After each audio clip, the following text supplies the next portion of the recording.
Hello and welcome to One Man's Collection. Today I'm looking at the magazine number 41 of the Supercars World's Greatest Cars in Miniature series. This is the Mercedes-Benz SLR McLaren from 2003, as you can see there.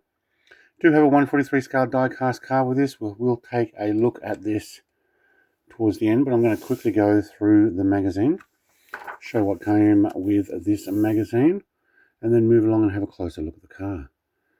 So in this magazine, we got the design, inspired by the famous Silver Arrows racer, 1930s and 50s. The Mercedes-Benz SLR McLaren was a dramatic concept car brought to life. Yep, technology of the same car manufacturer.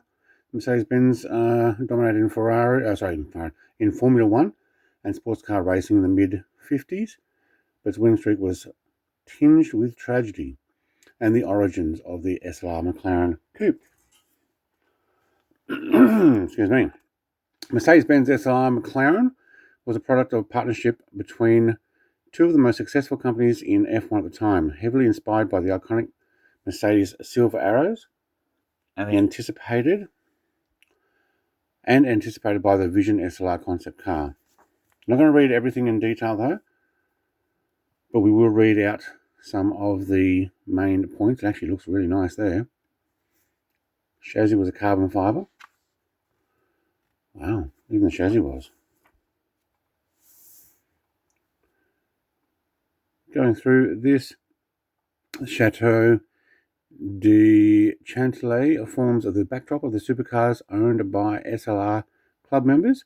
The cars were photographed during the 2017 edition of the Chantilly Arts and Elegance Richard Mille competition. Wow, look at them all. Very nice. Weight of 1,768 kilograms. Sorry there. Not quite a pull out. Here we go. Having a look at the drivetrain. Engine V8 supercharged. 5.439cc 90-degree V8. Top speed 343 kilometers per hour. 0 to 100 kilometers per hour in 3.8 seconds. 626 horsepower. Very nice. Moving on, the manufacturer. Mercedes-Benz 300 SLR proved as dominant as a sports car, racing at its single-seater siblings had on the Grand Prix circuits, but its history also tinged with tragedy. I'm guessing there was a few deaths there, were there? I'm not going to read the whole thing. You can actually stop and read that one. Is that the Fangio-driven car? Maybe. Strong bond between Sterling Moss and the 300 SLR was celebrated with the production of an SLR McLaren inspired by the 1955 sports car. It's the one with the no window and the rollover bars behind the head. That's nice. I'm not even sure how to pronounce that. Was it the Uhalort? I'm not even sure how to pronounce it again. Uhlenhort Coupe had the same gull-wing doors as the road-going 300 SL. Yeah, okay. That's a short magazine. Not a lot to it.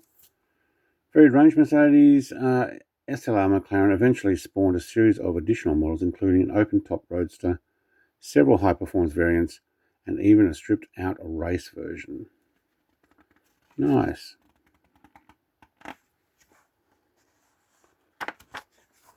Oh, that's actually it. 722. The iconic race number of the 300 SLR that won the 1955 Mille Miglia was applied to the side of the 722 edition. Right.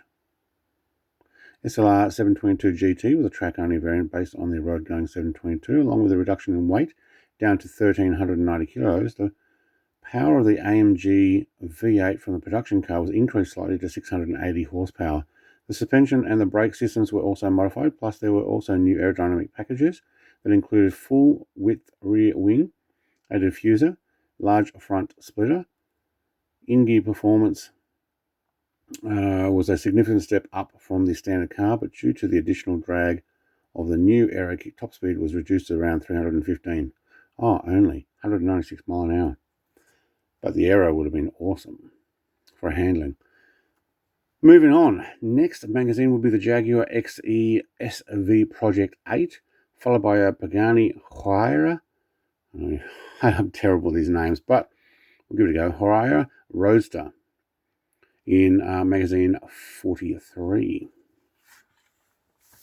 I'll put that aside and have a closer look at this particular car. 143 scale, we have the passenger side window is actually raised. Driver's side is down. We do have disc brakes in there. It's going to be hard to see on that. I'm going to get my bright light. There we go. Maybe the duller one. Yeah, that's better. And silver calipers on this particular version. I'll put that down. Moving around, front lights actually do look pretty good on this model. We do have a mesh grille in the front, which kind of looks like it's got something in it. Let's have a closer look. Yeah, well done. Okay. Window is open. Having a look inside, we can see dash has white surrounds. Actually red dials on it as well. Center console has silver with different bits and pieces. You can see it from the front there. There we go. Let's see if we can get that light. There we go. So we've got your black dash. The leather is in a tan color. No rear seats in these, obviously. Very good. Coming around to the rear. No license plate. Actually quite rounded off. I will put this on a turntable so you can take a closer look for a little while. Or for a moment, right at the end here. Thank you very much for watching. I'm going to move on to number 42 next week. Thank you very much for watching. Like, comment, subscribe, all the rest. Have a great day.